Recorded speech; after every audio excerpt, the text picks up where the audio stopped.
DJ कब्रेस number 1 जान I love you. Mobile number 72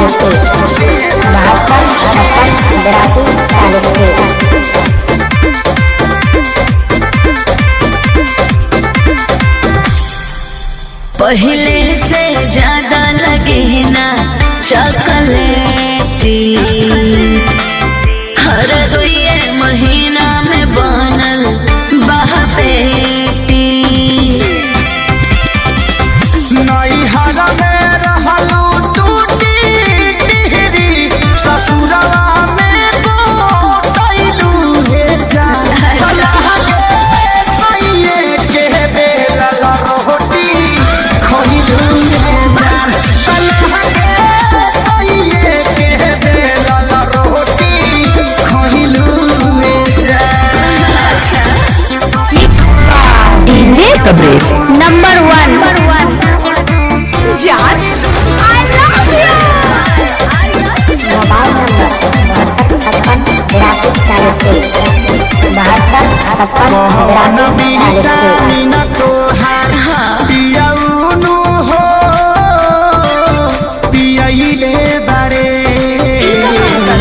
सेवा सेवा दानी लागे जमकेलू हो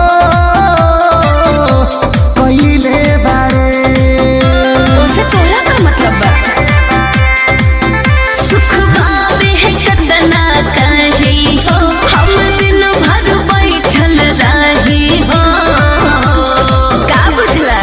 शारदा कपूर जैसा हुन बोल कैसे हो गइलू रे जान। लागे सैये के बेलल रोटी खइलू रे जान। लागे सैये के बेलल रोटी खइलू रे जान।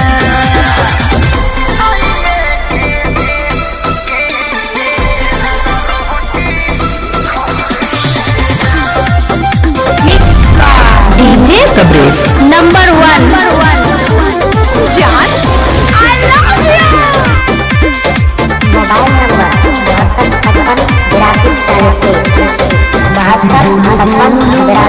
72 भाई लगा